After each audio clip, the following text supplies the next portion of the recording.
On this episode of Big Movie Mouth Off, we've got screaming girls and screaming engines. What? Welcome back to another episode of Big Movie Mouth Off. I'm your host, Jimmy Martin. I'm your co-host, Jeff Counts. There you go. All right. This episode of Big Movie Mouth Off, we'll be reviewing Mad Max Fury Road.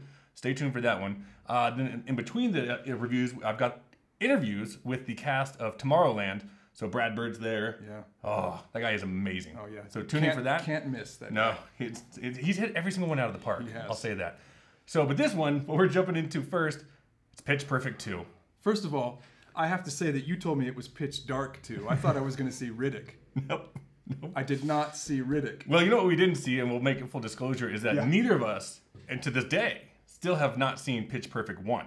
So we kind of went in this blind. That's going to be true to the next day too. And the one after that, and the one after that. So we had no idea what was going on. We kind of had to put the pieces of the puzzle together. Yeah. Let me tell you, it wasn't very hard. No. So the story is that this once renowned group of a cappella singers, the Barden Bellas, are now, they've won time and time again. Mm-hmm. So now they're doing a performance for the President of the United States with great stock footage of Obama watching that, because he would not show up, I guarantee you. So during the performance, well, Rebel Wilson splits her pants and shows her vagina to everyone. I thought you were going to be more coy about that. No. Because they weren't coy. That is what happens. So that is what happens. Hey, that's in the books. That's like text. That's like textbook speech. Well, let me make this easier for you, because from that moment forward, the plot is basically dodgeball. Yep. Yeah. So basically, they've been taken out of the league. Yep. And so they kind of find a loophole, and they say, if we win this world competition, no American team has ever won it, we can be reinstated. And they're like, yeah, sure, because you're not going to win it. Let's take a guess what happens. So it's dodgeball. That's exactly what it is.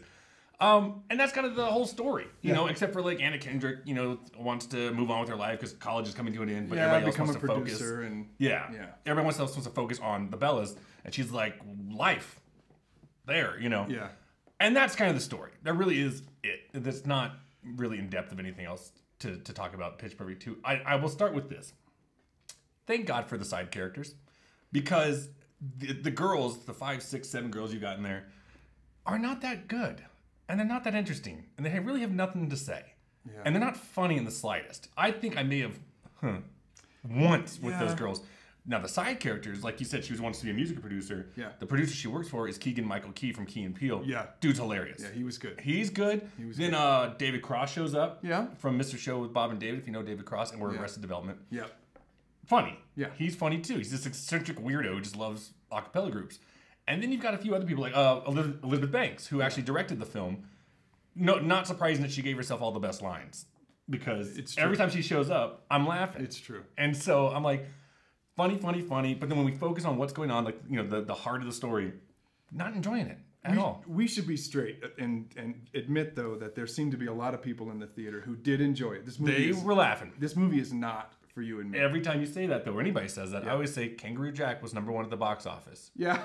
America cannot be trusted. You think I'm trying to excuse this film? I'm not. I'm going to review it honestly. You're saying that somebody watching me enjoy it. There were a lot of people laughing and seem to think Rebel Wilson is funny. I don't happen to be one of them. Somebody needs to take Rebel Wilson, walk her over to the side, just go, you're not Chris Farley. No. And you're never going to be. I think it's great she's embracing her body type, and she's using it for comedy. That's to me, I have no problem with body type. I think it's great. But Melissa McCarthy does it as well. Exactly, and go with that. It's yours to use, and you should do it. I think that's great. But the timing and the aim has got to be dead on, and she just doesn't have either. She doesn't. I enjoyed Rebel Wilson in Bridesmaids.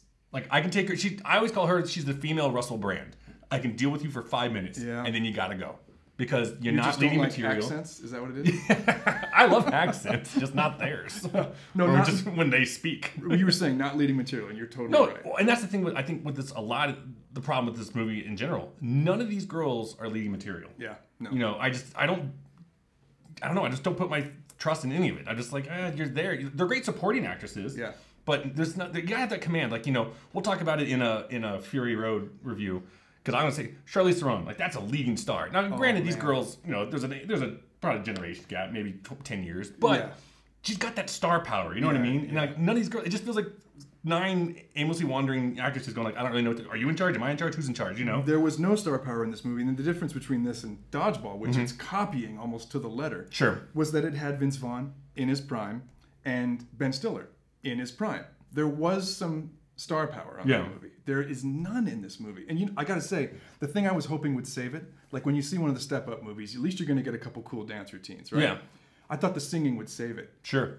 It's lame. Yeah. It's there's too much of what I call that Hamptons hip hop. But you say it's not really for us though. Yeah. I kind of disagree in the sense I watched Glee. I watched every episode of Glee. Yeah. Even when it was a train wreck, I watched Glee because I enjoyed it. And I'm sitting there watching like this is just like a really bad episode of Glee. That's all it really is. No, it's like right. Glee the college years. Yeah. You know, so. And if you're pretending to be an a cappella group and the songs are that overproduced and that lip synced, it just takes me out of it. I can't buy that it's all happening with the human voice. It just. Yeah. I think it missed on just about every level for me. I'm telling you, man, if it wasn't for the side characters, I'd be at a 0. I'm not kidding. I did not enjoy Pitch Perfect 2. No. And again, some people will. I mean, there's a reason there's a sequel. People went to the first one. Apparently stereotypes are really funny too because of the really brusque, mean German teen, and the weird Asian girl. Well, they even make some jokes in there that are, racist and, sexist and, God, I almost want to say anti-Semitic, maybe. I can't, they're all there. Yeah. And there's jokes. I get jokes. You know, that's not what offends me. But when it feels like it's just more in the sense of being cruel, that's where I have a problem with it. Like, if there's not enough humor behind it, that you're making a joke to make a joke, and you're just kind of like, that just really wasn't funny. If you're going to make a joke about type, it better be funny. Yeah. And these were not. Sure. I've laughed many of those kind of jokes. Sure. And these ones, not there. So, sorry, Pitch Perfect fans. I think I'm at like a 1.5. I'm at 1. I can't do better than that. If it was pitch dark too, I'd probably be at 3. But I can't do more than 1 star. It's just not for me, this kind of movie. No. And I thought at least the songs would be great. They just weren't. They're not even like that many memorable songs. And this one they bring in Haley Steinfeld, who is a great actress. Yeah. I think what maybe I'll take it back. I think when she's older, when she's got a little bit more under her belt, she'll be a great leading star. I think Haley Steinfeld is great, but they didn't give her anything to do in this thing. Well, she's done it. She's been a lead as a kid, and I think she does have. And she was believable, but not in this one. They didn't give her a lot to work with here. So sorry guys. 1.5 stars for Pitch Perfect 2. Yeah. 1 on that side. Stay tuned because coming up next we're gonna have the cast of Tomorrowland. Me sitting down with them, chatting up with Brad Bird, talking about all sorts of fun things. It's coming up next. It's very nice to meet you. Nice to meet you too. You did a great job at beating up guys that are twice the size of you in this film. What kind of training did you learn how to fight like that? I worked with a really cool stunt team that really helped me. So before I'd gone to Canada to actually film, I did 2 months training of swimming, gymnastics and martial arts. And then I went to Canada and did some more training. And then during the fight scenes, they'd always make sure I was comfortable with what I was doing and so that I knew what I was doing. Well, what was the most difficult part of portraying Athena? Probably how she has no background, so creating that background for Athena was it was fun doing that because that was part of me that I'd created of Athena, so I like that part. The film's got a lot of really cool props throughout the thing. If you could take one of those props home, what do you think you'd take with you? Oh, can it be a vehicle? Sure. You know the cars that shoot around in Tomorrowland? Yep. One of those. Okay. Yeah. Is there a character or a kind of a movie genre now that you're kind of getting more into your career that you'd like to try next? I'd really like to try comedy. Oh yeah? Yeah, I think I'd have fun on that. What's it about comedy that you like so much? Just laughing, yeah. What is your favorite ride at Disneyland and why? I really like the Rock'n'Roller roller coaster. Oh, there you go. Yeah, I really like that one. And Space Mountain. So you like the roller coasters? Yeah. There you go. Yeah. Cool. It was a pleasure to meet you. Nice to meet you too. You look nice. Thank you. So do you. Thanks. So this film is very original, and you're fantastic in it. And we don't really get to see a lot of strong lead female characters nowadays. So how quickly did you become connected to this character? Well, I became, quickly connected. I think as soon as I got the part, auditioning for it, there was still some obvious hesitancy because I didn't know, how long I'd be able to play Casey for. Sure. But then once I got the role, it was fairly easy after talking with Brad Bird and Damon, just knowing what they wanted out of the character and seeing where the story goes. And it was pretty easy for me to understand where she was coming from. You mentioned auditioning. I know that when people were auditioning for this, like there was kind of a lockdown on the script. And there was a lot of things hidden and whatnot because there's a lot of secrets in this film. Do you find that more exciting or more kind of, irritating? It's exciting because I love that the audience will be able to see this movie without all of the information. It's just so much more fun that way. It really is like an adventure. So that's great, but the only, lame part is trying to figure out how to talk about it without talking about it. You know what I mean? Yeah, exactly. Besides, I think trying to be calm, cool, and collected, standing next to George Clooney on set every day, what's the most difficult task you had to endure? I think the most difficult task would be entertaining him, because he's someone who just loves to be interactive. He wants to put music on, let's sing, let's dance. What so song? There was, what's that really long rap song? He would always play Rapper's Delight. Was that what it is? Sugar Hill Gang. Yeah. I don't know. Not my time. I'm just kidding.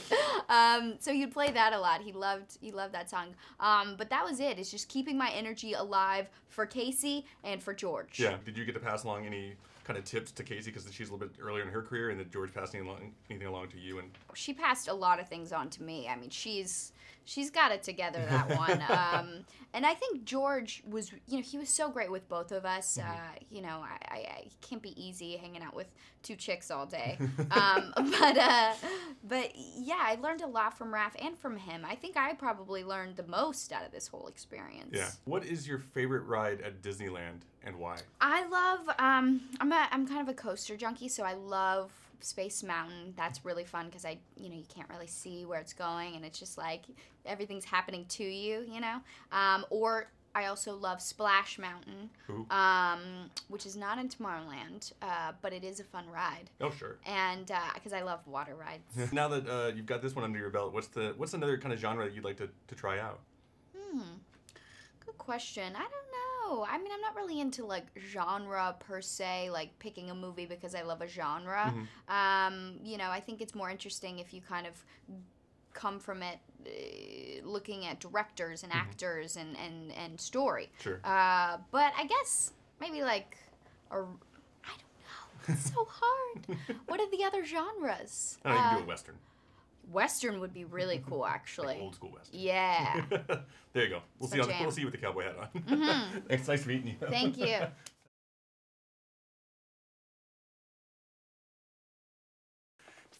An absolute pleasure to meet you. Great. This film is wildly creative and original. And we don't get that nowadays really much anymore. And I've heard you say kind of before, to you, what's more challenging, doing something this original and creative or maintaining a franchise that's already been established? I think they both have their own challenges. Because I've been a little bit critical about the industry's over-reliance on sequels, some people misinterpret it as I don't like sequels, and obviously I just did a sequel, so I can like many of my favorite movies are sequels. They have their own challenges. On Mission Impossible, it was people know what it is, but how do you play with it? And one of the things that made me want to do that movie was the fact that they said you can play with it. This movie, Tomorrowland, was 100% play, and that was both wonderful and slightly scary because there were no archetypes for there were no pre-figured out structures for how the movie should be. Sure. So you were bumping into a lot of walls on the way. Yeah. In a world where people are flying drones over sets to figure out people's secrets and stuff like that. And this movie's got a lot of secrets in it. What's your method of kind of keeping those cards close to your chest? Some of it is just self-defense. They do these things where they print the scripts on red paper, which make them impossible to read. Okay. When we tried to keep the set quiet. It's hard to do when the sets are large. When we were filming in Spain. It was particularly hard because it was a vast, real location that we were using. So, some stuff's going to slip out, but you do the best you can. I'm a huge fan of 50s and 60s visions of the future. And then, so what was your kind of primary inspiration for this film on that kind of vision? The inspiration was futurism as a concept. in other words, there were visions of the future at the turn of the previous century, and it had a lot of floating airships like balloons. Sure. Then it became larger, massive buildings in the 20s, and then, you know, so there is always a vision of the future, and there are some common elements to it, but the vision is always changing. So we wanted to make a city that felt like any city where you have stuff from different periods of time coexisting, but this was different futures coexisting. What is your favorite ride at Disneyland and why? Myself, I love Pirates of the Caribbean, and it goes back to when I was a little kid and I could not figure out how you could approach this building, enter a building, and somehow be suddenly in the middle of a water battle in an ocean.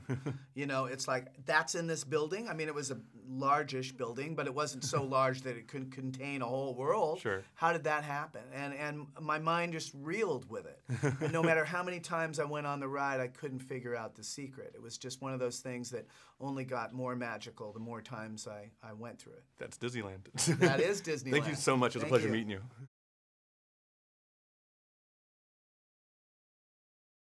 Welcome back to Big Movie Mouth Off. You know, talking with the people at Tomorrowland.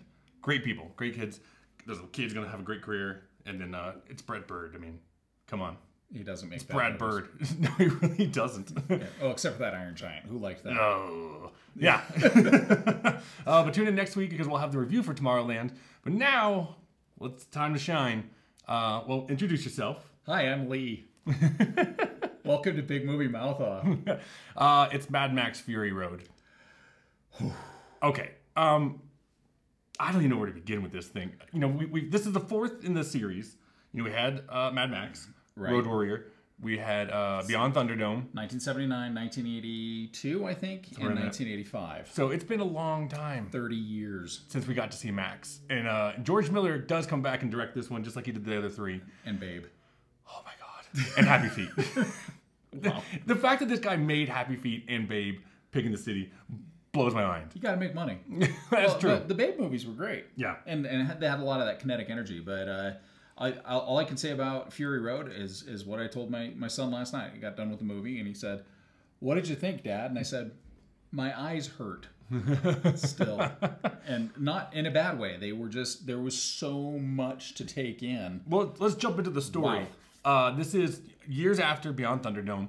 We are brought to the world of Max, now played by Tom Hardy. His world of blood and smoke. Everything's gone, essentially. And he gets involved in a situation with Charlize Theron's character, Furiosa. That's such a cool name.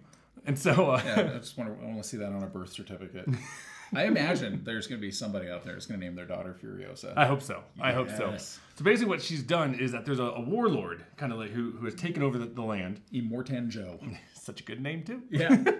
He's got a funny mask. So he basically he forces girls to marry him and impregnates them. He's a warlord who has figured out how to tap water and trade that and other things for gasoline. Yep. So he's got all the power, and with that, he's managed to leverage hot young brides. Yep. And so Charlize Theron feels sorry for these brides and decides to kidnap them and take them to, Jesus calls it, the green place. The green, basically paradise. Paradise. Freedom, safety. So what ensues for the next, because that's like the first 10 minutes. The next hour and 50 minutes is a chase scene. Pretty much. It's entirely a chase movie, and it's so brilliant. I mean, I've said this before in some movies, and I'll say it without a doubt on this movie. You can take any frame from this picture and hang it on your wall, and it's beautiful, beautiful art. Not only that, you've never seen anything like this movie, ever. And that's not hyperbole. I'm not making it up. You've never seen anything like it. This movie isn't just spectacle. It's visual storytelling. There's not a lot of dialogue. No. What's there hits you like a ton of bricks at times. The performances are some of the best I've seen from some already pretty amazing actors. Nicholas Holt's fantastic. Oh, he's so good at it. As one of the war boys, the Half-Life war boys, and Charlize Theron. It's her movie. Yeah, this is just Mad Max along for the ride. Well, that's kind of been the case since the second movie. I mean, he's more the catalyst in the story in Road Warriors about the people in the gas town, and then in the third movie, it's more about the kids and Auntie. But in this movie, it's very much about how Max changes a few things to bring a bunch of disparate elements together for, we should say, explodey good times. Yeah, I mean, you're not joking when you say you haven't seen anything like this. I mean, and you said it too. I was surprised. I didn't say tell anybody during the film. My eyes hurt. Yeah. They really did. And you said it on the way home, you're like, my eyes were hurting. I'm like, mine were too. Yeah, there's just so much going on. I think it's almost like your brain goes, eyes can't take it all. I don't know where to look. Everything's pretty. I also woke up this morning realizing that all I did was think about the movie while I was sleeping. And I have not had a movie do that to me in a long, long time. Because there's a lot that's not being said, but it's being shown. So it's kind of visual storytelling at its very best. One of the things they said is that the script is small, but the storyboards could fill up a warehouse. Sure. So they did script it. They just visually scripted it. And there's a lot there. There's so many times where I was watching this film going, I don't know how they did it. I have no idea. Because first of all, most of it's practical effects. Yeah. So a lot of people put their life on the line for this thing. And when you've got guys on 30-foot long poles that are being swung around to drop bombs on things, I just don't. Yeah, you don't know how they did it. Also, I think the first movie I've ever seen in my life where there's actually a mobile soundtrack. Because he's my favorite guy in the whole. Yeah, there's a guy just swinging on like a circus delay strap. Yeah, he's got his bungee cords and his electric flamethrower guitar, and then there's 10 guys with kettle drums in the back of his dump truck playing. And every time the music matches the thing. Yeah, every time the music starts to intensify during a chase scene, here comes the dump truck. And you're like, oh, that's where the guitar is coming in. It's the guitar guy, and they never say who he is. I can't even tell who it is because he's got so much makeup on. It's probably George Miller. Yeah, I hope so. Or Angus DeYoung, or AC/DC. Steve Vai. Yeah, it's somebody, maybe some Australian rock guy. But regardless, he's wearing red pajamas. Yeah. There's a part where he's like laying in his thing like a hammock, and he's just like they're all waiting, sleeping on his guitar, waiting, and then firing. I would love to to step into the mind of George Miller because I'd probably get lost in wonderment. Maybe a brief tour, but this is also one of those sci-fi movies. Some people say, oh, it's a dystopia. There needs to be a topia in the first place. I mean, the bad guy has his citadel, but there's nothing. Everything's this is the first sci-fi world I can think of in a long, long time that I've watched a movie and gone, I don't want to go there. It's cool to look at, but no, I don't want that future, that very horribly possible future. I'm happy with visiting it for 2 hours. Yes, I would like to look at it and then turn it off because, boy, that's not a world I want to live in at all. I mean, I like car chases and I like fighting for my life and I like flamethrower guitars. I don't want that world. No, not at all. But I want everyone watching this to see this movie because it needs to have the support.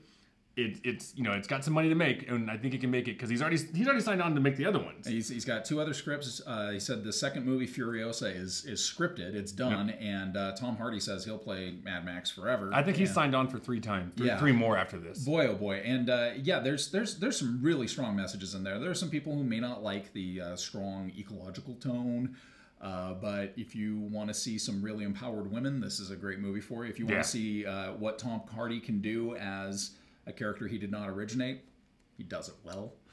There's no way, without a chance, I'm not giving this movie 4 stars. It's one of my favorite movies of the year so far. Yeah, I'm giving it V8 out of 8. Vroom. Oh yeah. Oh, that interceptor. Oh, see it. If you can, see it somewhere with a killer sound system because this movie is mixed to rattle your teeth. The theater we saw it in, it was rattling the ventilation system. So yeah, you're watching the movie and you're like, I think the AC is going to fall on us because it's but wow. Go see it. Yeah. Go see it. That'll do it for this episode of Big Movie Mouth Off. Be sure to check us out on the Facebook page and on Xfinity and everywhere else. But go see Mad Max. Keep your gasoline close. See you next time.